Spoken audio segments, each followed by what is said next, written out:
sobre um outro livro. Nós estamos aí caminhando pelo Novo Testamento. Começamos no ano passado, no mês de janeiro, falando de Gênesis, né?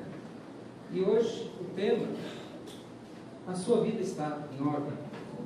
Nós acabamos de louvar, eu te louvarei, não importando o quê? Circunstâncias. Será que se a nossa vida não estiver em ordem, eu consigo fazer isso? Louvar, não importando as circunstâncias? Uma sociedade onde prega o ativismo, onde prega que você deve ser uma pessoa que faça multitarefas, onde cada vez mais você tem que assumir responsabilidades e mais responsabilidades, cada vez mais você tem que correr. Uma sociedade que também ela tem um sistema instável, onde uma hora a situação econômica está de um jeito, outra hora um país está em guerra, outra hora acontece uma situação que você está fora do seu controle, uma situação inevitável. E aí como que você reage a essa situação, o que esse problema vai trazer para você, o que você e como você vai reagir, quais são as emoções que você produz em relação a isso. Hoje nós vamos falar de um homem que se converteu a Cristo, ele era grego, portanto gentil, foi discípulo de Paulo. É muito importante isso, né? Muitas vezes nós vemos muito isso nas igrejas, conversões onde são mais conversões emocionais, onde a pessoa está emocionalmente sensível, e aí há um apelo e a pessoa vai lá e eu aceito Jesus Cristo, e aí essa pessoa, né, ela fica com aquele aceito, ela não é acompanhada, ela não é discipulada. Esse homem foi discipulado, foi um homem amado por Paulo, querido por Paulo, habilidoso em resolver conflitos. Aliás, nós fomos feitos para isso, resolver conflitos, resolver problemas. Nós não fomos feitos para sermos geradores de problemas. Ele era um colaborador do Evangelho, um homem confiável, um homem que tinha o seu mundo interior em ordem. É sobre isso que eu queria falar para vocês hoje.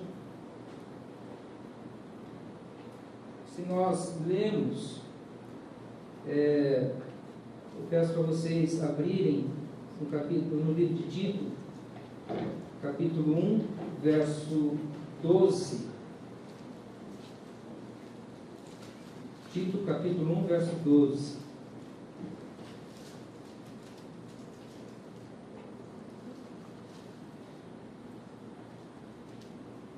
Um dentre eles, seu próprio profeta, diz: os cretenses são sempre mentirosos, bestas ruins, glutões preguiçosos.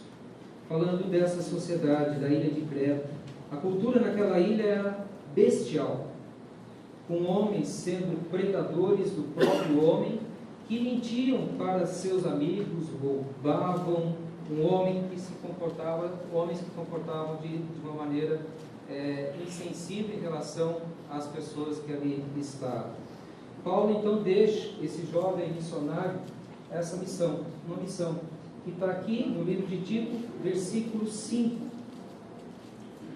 Capítulo 1, versículo 5. Por essa causa te deixei Creta, para que pusesses em boa ordem o que ainda não está, e que em cada cidade estabelecesses anciões, como já te mandei. Esse verso é o versículo-chave do nosso estudo. Paulo comissionou esse missionário chamado Tito, um jovem missionário, a ir a essa ilha, onde essa ilha estava em total desordem, para que fosse um instrumento de Deus para levar aquela igreja a ter ordem. Só que para uma nação, uma empresa, uma igreja, uma família estar em ordem, é necessário que você esteja. É necessário que o seu interior esteja em ordem. Como está a sua vida? Essa é a mensagem hoje que eu gostaria que todos meditassem nessa mensagem. O Leandro, uma vez no curso de pregação extensiva, ele colocou algo que me chamou muita atenção. Um pregador, seja ele qual for, que esteja trazendo a mensagem, o objetivo dele não é trazer uma mensagem que alegre o coração dos seus ouvintes e traga algo que essas pessoas queiram ouvir. O objetivo de uma mensagem é trazer no coração dessas pessoas sede da presença de Cristo através da meditação na palavra, da oração e da comunhão com Deus. É esse o foco da mensagem. É esse o objetivo. É ver como que você está hoje nesse sentido, de trazer a existência de Deus, não no domingo às 19 horas, no horário do culto, mas a existência de Deus no seu dia a dia, no seu estilo de vida, como você encara os problemas, os conflitos, para que você possa louvá-lo, não importando as circunstâncias. Esse é o objetivo. Deus nos criou a sua imagem e semelhança, Ele nos capacitou com uma inteligência privilegiada. Toda vez que, quando eu falo mundo interior, eu falo dos nossos pensamentos, né? E Deus, Ele deu autoridade para mim e para você, para controlar os pensamentos, para você mudar os pensamentos. É como se fosse um cocheiro que conduz uma carroça com cavalos. É o cocheiro que chama? É isso? Isso ou não? Cocheiro. O cocheiro, ele conduz os cavalos. Os cavalos, uma vez um médico me contou essa história, os cavalos são como se fossem os nossos pensamentos. E muitas vezes o cocheiro, quando ele perde o controle dos cavalos, os cavalos se dirigem para qualquer lugar. É como nós também, quando nós perdemos o controle dos nossos pensamentos, quando nós não temos pensamentos organizados, isso nos conduz a qualquer lugar. E normalmente são lugares de morte. São lugares onde nós ficamos mais insensíveis em relação ao pecado. São lugares onde nós ficamos, onde nós perdemos tempo, jogamos nosso tempo fora. Por quê? Porque nós perdemos o controle do nosso mundo interior. Nós perdemos o controle dos nossos pensamentos. Esse jovem presbítero, chamado Tito, ele era familiarizado com os judaizantes e falsos mestres.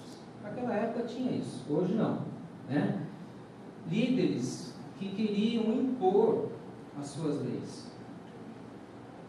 No caso, os judaizantes, eles queriam que os novos convertidos, que os cristãos, eles seguissem as leis mosaicas. Assim como nós temos hoje muitos líderes que fazem com que sigam-se leis do pode e não pode. Autor dessa carta, Paulo, escrito no ano de 62 e 64, quando Paulo ministrava as igrejas da Macedônia entre a sua primeira e a segunda prisão de Roma.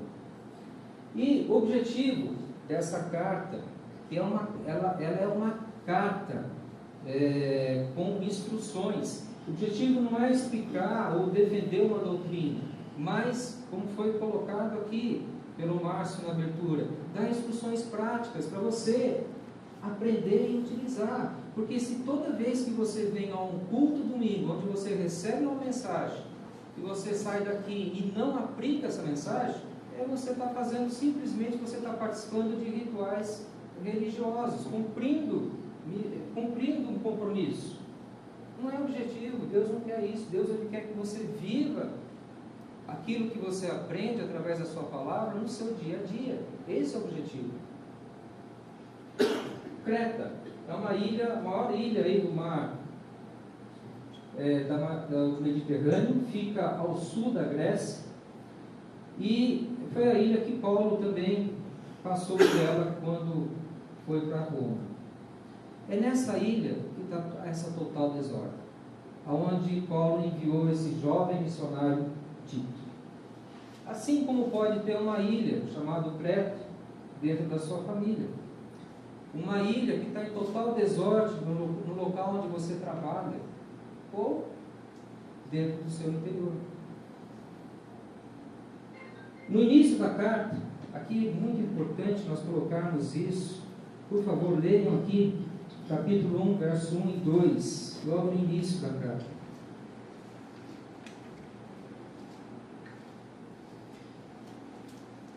Paulo, servo de Deus e apóstolo de Jesus Cristo, segundo a fé dos eleitos de Deus e o pleno conhecimento da verdade, que é segundo a piedade, na esperança do quê? Na esperança da vida eterna, a qual Deus, que não pode o quê? Deus não pode mentir, prometeu antes dos tempos eternos. Esperança de vida eterna. Nós colocamos na cabeça que vida eterna é algo que vai acontecer lá longe. Uma vez o Léo chegou para mim e falou assim: pai, olha aqui que está escrito. É esse texto aqui. Quem tem Jesus tem a vida. Quem não tem Jesus não tem a vida.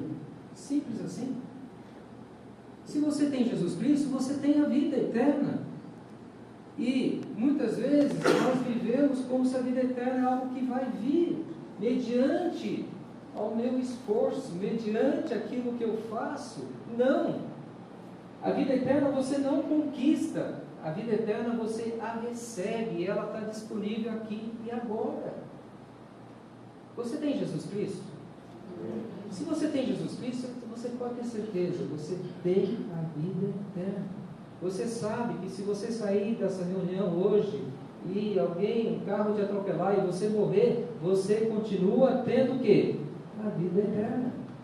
Amém? Isso é muito importante. A gente entender isso. Verso-chave. Verso-chave. Por essa causa te deixei em Creta, para que pusesses em boa ordem o que ainda não está.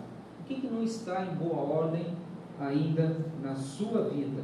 Na ilha de Creta, que está lá na sua casa. Na ilha de Creta, que está dentro de você. O que está faltando? O que está sendo colocado? E é maravilhoso quando a gente estuda a palavra de Deus, e Deus falou muito comigo em relação a isso, porque muitas vezes eu vivo essa agonia de querer assumir e fazer tantas coisas, e depois eu fico com aquele sentimento de frustração, que não consegui fazer aquilo que eu me coloquei, me propus. Mas por que isso? Porque aqui não está bem em ordem as coisas. Eu preciso colocar essas coisas aqui em ordem, para que eu possa dar prioridade àquilo que é importante, aquilo que vai fazer com que eu dê prioridade nas coisas da minha vida, eu possa dizer sim para isso e não para aquilo outro. Ok? Colocar em ordem, isso é a forma.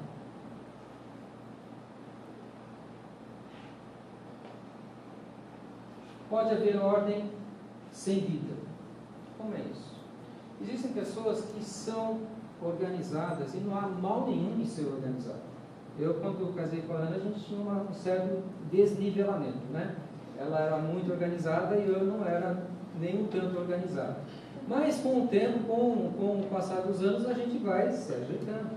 Agora, tem pessoas que são extremamente organizadas, que se a Bíblia estiver aqui, esse papel estiver aqui, e ela chegar e não tiver desse jeito, aí é um Deus nos acuda. Já começa a ter briga, já começa a ter discussão. Por quê?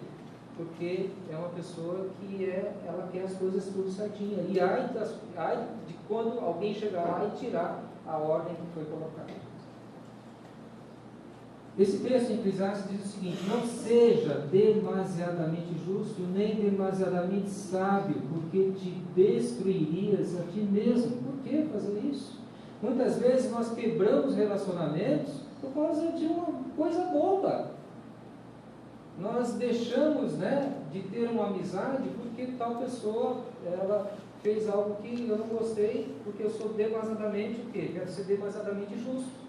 Uma coisa que não ficou em ordem, aquela pessoa daí já dá briga, já está discussão.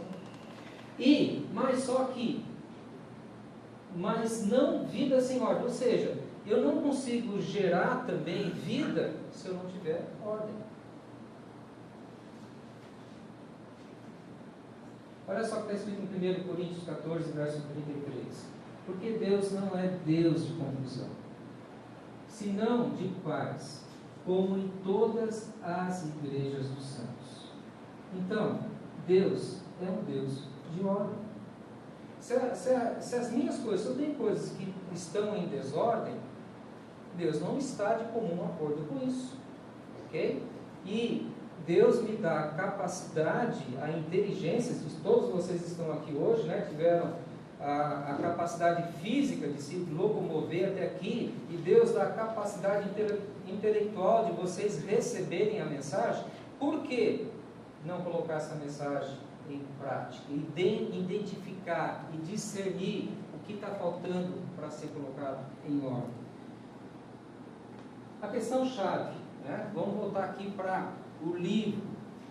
Paulo estava instruindo esse jovem Tito a colocar aquela comunidade em ordem. Mas como fazer isso?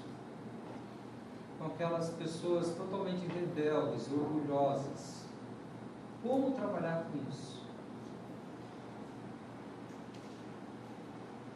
Aqui é muito importante. Nós vamos ver no contexto do livro, nós vamos ler logo o texto, que Paulo, ele instruiu a Tito a escalar anciões, né, que tenham uma boa formação, que dê o quê? Bons testemunhos. Então não é uma lista. Paulo não deu para Tito uma lista, para colocar lá a ilha de Creta em ordem, você tem que fazer isso, A, B, C, D, E, aí se você não conseguir, volta lá para o A e tal. Não. Ele falou assim: Tito, seja referência. E as pessoas que você também discipular e treinar, que possam também ser referências. Por quê? Antigamente, eu pensava o seguinte: para eu pregar, eu sempre aprendi que eu tenho que divulgar e pregar a mensagem de Deus, eu tenho que fazer isso na minha casa, na minha família, né? Mas como que eu fazia isso antes? Estou falando eu, José Roberto, tá? Eu chegava para as pessoas e falava assim: você não quer ir na minha igreja? Você não quer ir no meu culto, lá no culto, onde lá da igreja? Eu convidava as pessoas para ir para a igreja. Sendo que eu e você somos igreja. Sendo que as pessoas, elas são mais atraídas pelo meu comportamento, pelas minhas atitudes, do que aquilo que eu falo, do que os meus convites. Então, Paulo deu essa instrução para Tito: Tito, você só vai conseguir fazer com que aquela ilha, com aquela comunidade entre em ordem se você der bom testemunho. É isso. O objetivo é ter uma vida em ordem com o objetivo de comunicar o quê? Vida a outras pessoas. Então, você pode chegar e perguntar assim: mas por que eu vou me esforçar para ter uma vida em ordem? Primeiro, porque Deus é um Deus de ordem. Segundo, porque você foi arregimentado, né, convocado para levar vida a outras pessoas. É só por causa disso. Será que vale a pena ou não vale? Você levar vida às outras pessoas através do seu testemunho pessoal. Vamos ler aqui Tito, ainda no capítulo 1, de 5 a 9, queridos. E aqui vai ter as instruções práticas. Aqui nós vamos tirar as instruções práticas em 5 áreas para nós definirmos se a nossa vida está em ordem ou ela está em desordem.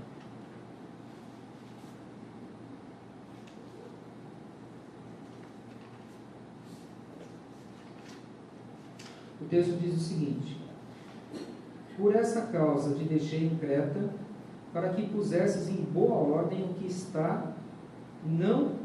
o que ainda não está, e que em cada cidade estabelecesse anciões, como já te mandei. Quem são essas pessoas? Alguém que seja irrepreensível, marido de uma só mulher, tendo filhos, crentes, que não sejam acusados de dissolução, nem sejam desobedientes, pois é necessário que o bispo seja irrepreensível como despenseiro de Deus, não soberbo, nem irascível, nem dado ao vinho, nem espancador, nem cobiçoso de torpe ganância. Verso 8.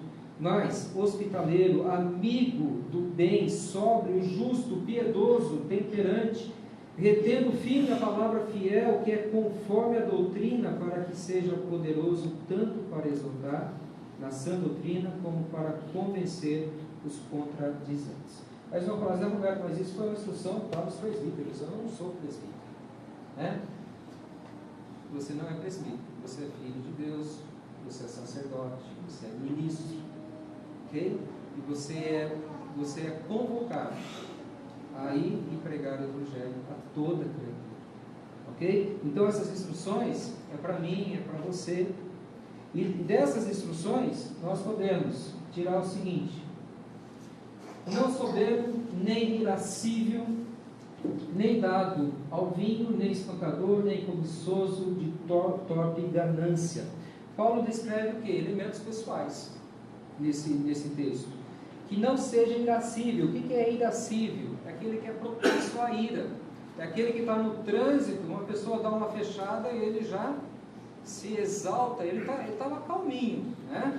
E de repente ele fica, né, totalmente transtornado com aquilo.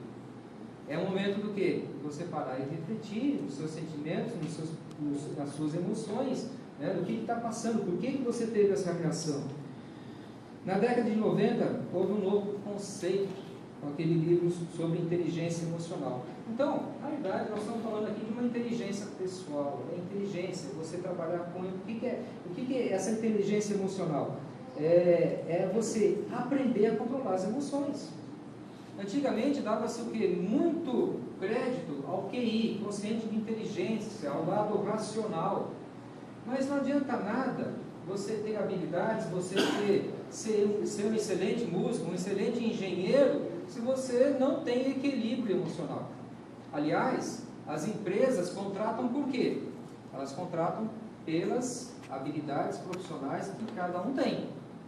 Só que há uma pesquisa que a maioria das empresas mandam embora, porque, não por causa do problema, não por causa das habilidades profissionais, mas por causa da dificuldade em ter relacionamento interpessoal.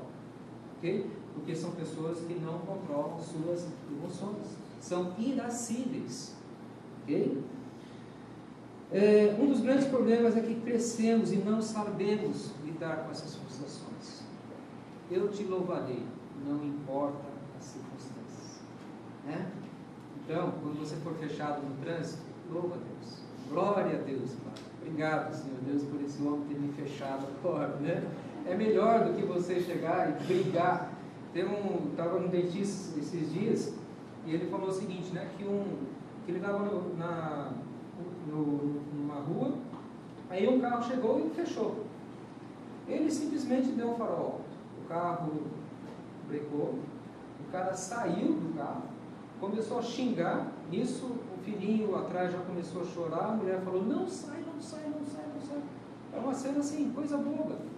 Hoje não dá, sabe? Não só pelo fato de você não dar um bom testemunho, mas hoje as pessoas, elas perderam o controle, elas não têm mais valores.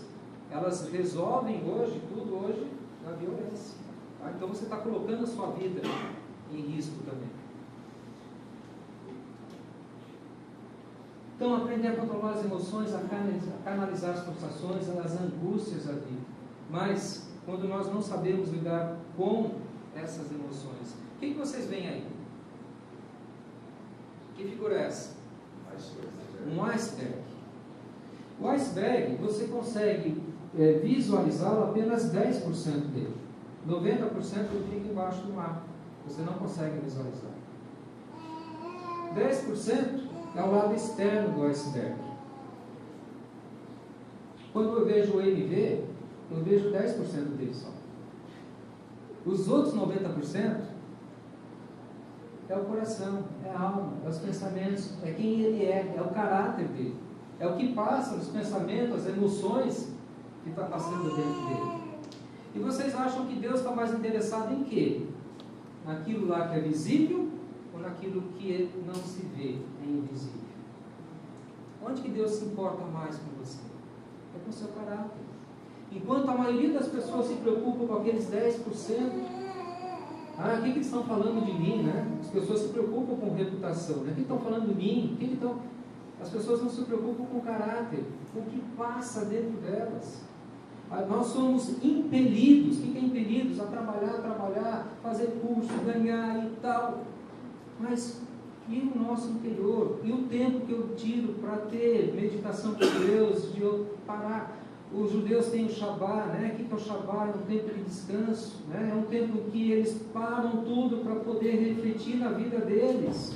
Nós não somos judeus, nós não precisamos celebrar o Shabá, mas nós podemos ter um tempo onde eu esteja sozinho, refletir nas minhas ações, refletir por que eu gritei, eu perdi o controle quando o cara me fechou, refletir porque eu briguei com a minha esposa, refletir porque eu não converso com meu filho, refletir, pensar, falar assim, Deus, o que está acontecendo? Esse momento a gente precisa, para que a gente possa carregar a bateria, para que a gente possa dar importância àquilo que é mais importante. Esses dias o Léo mandou uma ilustração para mim que eu achei muito legal. Uma corda enorme, essa corda estava pintada só de vermelho, só a pontinha, né? Aí o palestrante falou assim, vocês estão vendo aqui essa pontinha? Essa pontinha é os 70, 80, 90 anos que você vai viver nessa terra. Toda ali a corda, ó, tudo aquilo lá é a vida eterna. Tudo. Só que a gente concentra toda a nossa emoção, todo o nosso pensamento, tudo naquela pontinha que está pintadinho lá no início da corda. Nós concentramos tudo naqueles 10% do iceberg. E a gente esquece que nós temos um mundo interior, que é esse mundo que vai permanecer. Essa carne vai virar pó.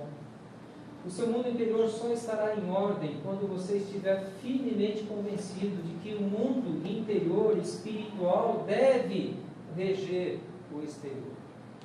O seu mundo interior deve reger o exterior e não o exterior influenciar seu mundo interior. Seu mundo interior é o local mais sagrado que você tem, é o templo do Espírito Santo de Deus.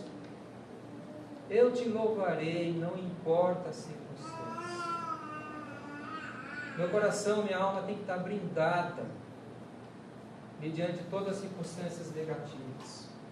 Como que eu reajo às circunstâncias adversas? Como? Nós somos, eu, a Ana, a Elisângela, não sei mais quem está, a gente foi fazer uma visita para a Sandra. Nós saímos edificados. Por quê? Porque o conflito, a dificuldade que ela estava passando, mas o mundo interior dela estava à mostra. Era evidente que ela estava louvando a Deus, não importando as circunstâncias. É isso que Deus quer, é isso que Deus quer de nós. A gente se preocupa assim com uma conta para pagar? Lógico que nós nos preocupamos quando a gente tem um problema de saúde, isso é natural. Mas nós vamos ter uma outra maneira de enxergar as coisas a partir do momento que eu der mais importância do meu mundo interior, do meu lado emocional. Inteligência familiar. Marido de uma só mulher, tendo filhos crentes que não sejam acusados de dissolução, nem sejam desobedientes. O que adianta ter um excelente sucesso profissional se a minha família está em desordem? O que adianta eu estar na igreja, servir para tudo, ser o queridinho do pastor, fazendo um monte de coisa, ouvindo aquela frase, cuida das coisas de Deus, que Deus cuida do resto, e está a nossa família destruída. O que adianta? São coisas assim que nós temos que dar valor àquilo que Deus deu para nós cuidarmos. O relacionamento com o nosso cônjuge é importantíssimo, a gente tem que investir nisso. É mais importante do que os anos e anos que eu estudei para exercer uma função profissional. Quanto tempo você estudou para assumir o papel de pai, de marido, de esposa? Aliás, nós vamos ter os cursos aí de casados para sempre, educação de filhos. Invista nisso. Invista em relacionamento familiar. Isso vai te dar base, vai te dar... A família, ela deve ser um local onde há sinergia. O que é sinergia? É multiplicação de força. Onde você vai lá, onde você comunga, onde você compartilha seus sentimentos, e onde você sai fortalecido de lá. É isso que Deus quer. A ilha de Creta que tem lá, tem dificuldades. Olha, gente, não estou falando que é fácil, não. Não é fácil. Não é fácil. Mas Deus está com você nessa empreitada. Tá? Deus quer isso. Deus é um Deus de ordem. Deus é um Deus que Ele quer que você faça isso. Por quê? Qual que é o objetivo? É levar os seus familiares a terem vida. Terem vida. Inteligência social, mais hospitaleiro, amigo do bem, sóbrio, justo, piedoso, temperante. Hospitaleiro, a tradução, é ser amigo de uma pessoa que você nunca conheceu. É uma pessoa chegar lá na sua casa e você nunca conheceu e recebê-la. Você ter amizades, a importância de ter amizades, principalmente nós homens, né? A gente fala isso no curso de hombridade. O homem é mais difícil, né, de abrir o coração. A mulher tem mais facilidade, né? Logo já está falando de sentimentos, de emoções, mas os homens não. Por que os happy hours da vida estão lotados? Vai lá um monte de homem beber, né? Não quer ir para casa, porque lá em casa vai achar um monte de problema e tal. E lá eles encontram outro homem para poder compartilhar suas angústias, seus sentimentos e tal. Só que ali é um local onde você recebe as piores instruções. Invista em amizade. Invista em pessoas com quem você confie, que você possa compartilhar seus sentimentos. Isso é muito importante. Ok? Isso é uma inteligência social. Hoje as nossas amizades estão onde? No Facebook. É isso? Facebook, lá você está recebendo lá convites, lá, recebe convite para joguinho, convite para isso, convite para aquilo. Um dia a pessoa morre e continua recebendo convite ainda para jogar. A pessoa nem sabe se você morreu ou não, ela nem sabe como você está. Tinha dois velhinhos conversando, né? Daí um velhinho falou para o outro assim: você tem Facebook? O outro velhinho falou assim: não, eu tenho WordPress, certo? Então, queridos, a gente não vamos viver, a gente investe tanto tempo no Facebook, não é mesmo? Tem pessoas que ficam o tempo todo no Facebook. Invista em tempos e amizades reais. Convida seu amigo para tomar um chá, convida um amigo para tomar um cafezinho, tá certo? Invista em relacionamento. Amém? Chimarrão, né, João? Inteligência financeira. Seja dispenseiro de Deus, mordomo. O que é dispenseiro? Mordomo é aquele que cuida das coisas que Deus colocou em suas mãos. Não deve ser tomado de cobiça. Cuida das suas coisas, fique alegre e dê valor às coisas que Deus deu para você cuidar. Não se interesse com as coisas dos outros. Nossa, mas o vizinho está com um SUV lá, né? Um carrinho brilhando lá, maravilhoso. Muitas vezes você vai olhar na gaveta do vizinho e está com um carnê de prestação muito maior que a sua Bíblia. E está enforcado, precisa pagar aquilo lá. Mas por quê? Porque é uma pessoa que investe nos 10% do iceberg. Ok? Invista no mundo interior, vale muito mais. Então aqui, olha, três práticas, né? Práticas do bolso que você pode aplicar para a sua saúde financeira. Primeira, guardar e multiplicar, né? É bíblico isso, fala dos talentos. Guarde e multiplique. Não gaste mais do que você ganha. Não assuma aquelas, não, essa parcelinha cabe no meu bolso. Aí você assume 30 parcelas. E aí vai, né? Aí a bolha uma hora estoura. Então, procure seguir regras simples. Segunda regra aí, gastar. Né? Gaste com aquilo. Se você está com dinheiro para gastar, desfrute daquilo. Né? As mulheres digam amém. Né? Ou seja, aquele que tem receio em gastar, também tem problemas em ser generoso. Tem dificuldade em ser generoso. Okay? Então vamos aprender a isso, vamos aprender a desfrutar. Você trabalhou, você fez, então desfrute desse recurso que Deus te deu. Terceira, generosidade. Seja generoso. Não faça isso por obrigação, não é lei. Não, eu tenho que dar 10%. Não. Isso é o Antigo Testamento. 10% é uma referência que nós temos. Aliás, o Dente sempre fala que a referência deve ser um ponto de partida. A Bíblia fala para você dar conforme o propósito no seu coração. Não com tristeza, mas o que? Com alegria. Não com imposição. Não, se você não der, o devorador vai entrar na sua casa e vai fazer isso. Queridos, seja generoso. Está com uma pessoa carente, ajude aquela pessoa. Se você conhece a pessoa, se Deus colocou ela no seu ciclo de relacionamento, ela está passando necessidade, não é a defesa civil que tem que ajudá-la, a prefeitura, tal. É você que está sabendo da situação daquela pessoa. Contribua na igreja. Essa igreja ela tem ações sociais, contribua. Né? Se prega essa palavra, é necessário, contribua. Seja generoso. Não porque, não, tem que ser. É com alegria, é com desprendimento. Inteligência profissional. Retendo firme a palavra fiel, que é conforme a doutrina, para que seja poderoso tanto para exortar na sã doutrina, como para convencer os contradizentes. Então, ele está falando aqui habilidades do presbítero, né? Retendo firme a palavra, que é conforme a doutrina, para que seja poderoso, ou seja, faça as coisas bem feitas. Olha só que esse texto, em Lucas 17, verso 10, fala: assim também vós, quando fizerdes tudo o que vos for mandado, dizei, somos servos inúteis. Então vamos repetir, se você está numa empresa, né? Aí o seu líder fala, faça isso, você vai lá e faz. Aí você fala, vai chegar para o seu líder e fala assim, eu fiz. Aí o seu líder fala, inútil, né? Você não passa de um servo inútil. Eu olhava para esse texto e falava assim, mas por que, Deus? Eu não entendo isso. Se eu fiz tudo que me mandaram, por que eu sou considerado inútil? Queridos, a palavra de Deus ela é dinâmica, ela é para os nossos dias. Já está se falando o quê? De excelência. A pessoa que só faz aquilo que é mandado, ela nunca vai sair daquela posição. Deus quer que você faça mais.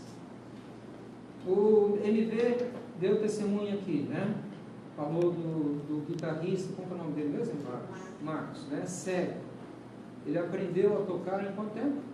3 anos. 3 anos. Muito melhor do que pessoas que estão 10, 20 anos tocando e enxergam. Ok? Faça melhor, vá além. Por que você tem que falar, não, porque eu tenho que fazer isso? Não, você não tem que fazer. Não é uma lista que você tem que fazer. É porque Deus quer te usar para levar outras pessoas à vida. Eu tenho certeza que esse testemunho do Marcos vão levar outras pessoas à vida. Porque as pessoas vão falar assim, Marcos, como é que você fez isso?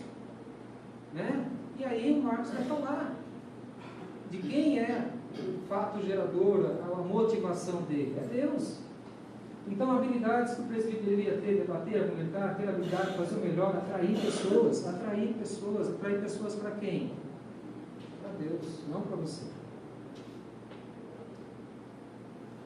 Encerrando, queridos, capítulo 3 de Tito. Adverte-lhes que estejam sujeitos aos governadores, autoridades, que sejam obedientes e estejam o quê? Preparados para toda boa obra. Que ninguém infame, nem sejam contenciosos, mas moderados, mostrando que mansidão para com todos os homens. Por que você deve mostrar mansidão para todos os homens? Para você levar vida. Porque também nós éramos outrora insensatos, desobedientes, verso 5, não em virtude de obras de justiça que nós houvéssemos feito, mas segundo a sua misericórdia. Eu não vou fazer isso para conseguir um presente ou a justificativa de Deus, ou para que eu possa ser salvo. Não! Eu já sou salvo pela misericórdia, pela bondade de Deus. Deus quer que eu faça isso pelo quê? Para que outras pessoas tenham vida, porque imagina aquela cordinha só pintada lá na pontinha, no restante tudo de vida eterna. Imagina as pessoas que não receberem essa vida, onde elas vão passar o restante da vida. Amém?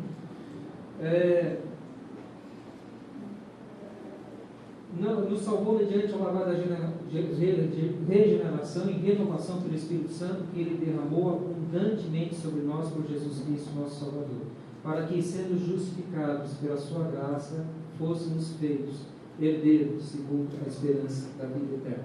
Nós somos herdeiros, nós temos a vida eterna, nós somos filhos de Deus, nós somos comissionados a darmos bons testemunhos, não porque nós temos que fazer isso, mas porque Deus quer levar outras pessoas a terem vida eterna. Quando colocamos a vida em ordem, nós temos um resultado. Está lá, Tito, capítulo 2, verso 10. Nem defraudando, antes mostrando perfeita lealdade, para que em tudo sejam ornamento da doutrina de Deus, nosso Salvador. Essas pessoas que necessitam de vida, como a Gelane falou, o mundo ali fora está morrendo, está desesperado, as pessoas estão desesperadas. Não adianta você chegar e falar uma mensagem religiosa para elas. Ah, vai na minha igreja, vai lá no culto, olha aqui que a palavra de Deus diz. Não. Elas querem ver em você um ornamento da doutrina de Deus. Eles querem ver você uma carta da palavra de Deus aberta nas atitudes que você tem na sua vida. Elas querem sentir de você o perfume suave de Cristo. Ser ornamento. Por quê? Porque essas pessoas, elas estão carentes de vida. Se elas não receberem isso, elas vão passar o resto de suas vidas no inferno. E nós somos comissionados a sairmos dessa cadeira, não como cumpridores de um compromisso ou de um ritual religioso, mas nós somos comissionados a sair dessa cadeira que você está e ir nas ilhas de Creta, pregar o Evangelho, dando testemunhos com atitudes cristãs, para que pessoas recebam a vida através da sua vida. Hoje você pode, através do seu testemunho, adornar a mensagem cristã. Hoje você pode colocar a sua vida em ordem. Você pode. Você não está sozinho nisso. Deus está com você. Mesmo que você ache uma tremenda dificuldade de colocar em ordem a sua vida financeira, a sua vida familiar. Mesmo que você ache muito difícil você colocar em ordem a sua vida pessoal, né? O seu coração, as suas emoções, você não consegue controlar. Mesmo que você não consiga, né? Você não sinta-se capaz de colocar em ordem a sua vida profissional, a sua vida social. Deus quer que você coloque. Ele está com você e Ele capacita para isso. E se você está com todas essas coisas em desordem, você precisa começar por você tem que começar por um começo, por um início. E o início é sempre você colocar primeiro o seu interior em ordem. Porque se você não colocar seu interior em ordem, não adianta, mesmo que as outras coisas estejam em ordem, vai parecer para você que está tudo bagunçado. Estava com a Maria José agora, e ela falando, puxa vida, tem tanta conta para pagar, mas eu chego no fim do mês e vejo que todas as contas foram pagas. E a gente fica olhando nas contas que eu tenho que pagar, mas Deus está suprindo, a gente não vê isso. Tá? E só que eu consigo enxergar isso quando a minha vida interior está em ordem. Quando eu entendo, né, que isso é a vontade, é o desejo de Deus para que eu possa crescer.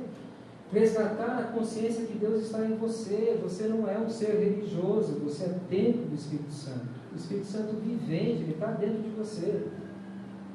Ele quer que você tenha uma experiência, não uma experiência de domingo às 19 horas ou de um devocional que você faça todos os dias, mas Ele quer que você tenha uma experiência diária com as pessoas, onde você está se relacionando e dentro, interiormente, você está conversando com o Espírito Santo e você falando, o que eu posso falar para essa pessoa? O que o Senhor quer que eu faça? O que eu posso fazer para que essa pessoa tenha vida? Tenha vida. É por isso que nós estamos aqui. Amém? Vamos colocar de pé, vamos orar.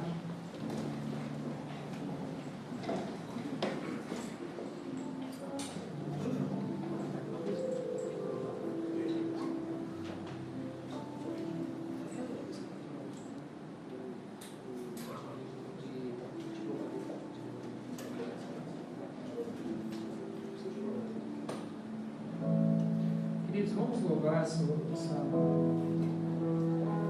música.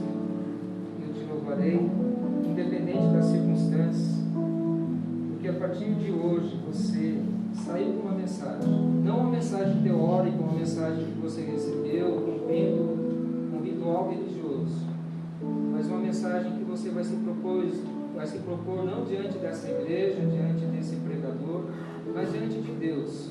Você vai colocar as ilhas de Creta, assim como Tito foi comissionado por Paulo, você é comissionado por Deus a colocar a sua casa em ordem, para que você possa louvar, independente das circunstâncias. Perto quero estar,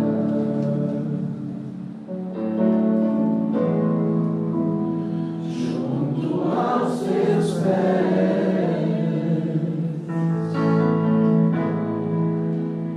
pois prazer maior não há em me render e te adorar.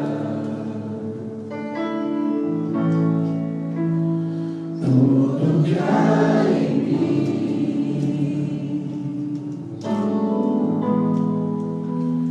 quero te ofertar,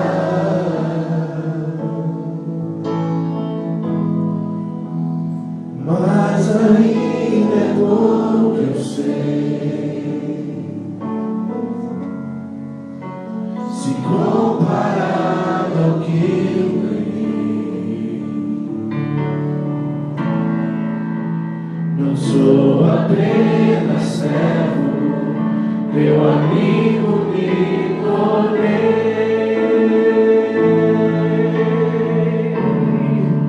Eu te louvarei, te louvarei, eu te louvarei, Senhor.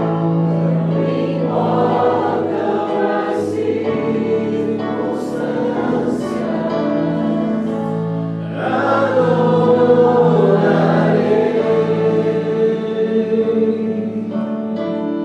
somente a ti, Jesus.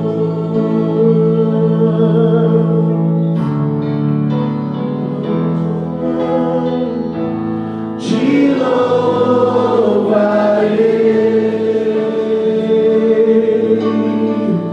não importam as circunstâncias, adorarei,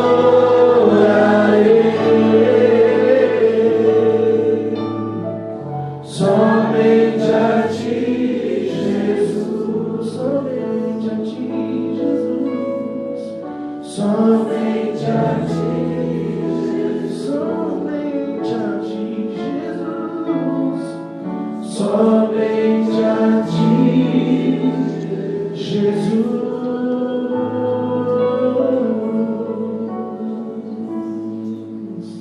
Senhor, nós te louvamos e te agradecemos por essa palavra, por essa mensagem, que nós possamos trazer ao nosso interior e praticar. Abençoe, Senhor Deus, a tua igreja. Pai, com a tua unção, com a tua capacitação, para que cada um, Senhor Deus, possa colocar em ordem aquilo que está em desordem. Por quê? Porque o Senhor é um Deus de ordem. Porque o Senhor nos capacita. E porque o Senhor quer usar a cada um aqui para levar vida e vida na mudança. Que o Senhor faça, Pai, de cada um de nós vasos para a tua honra, Pai, e que da nossa boca possa sair palavras de vida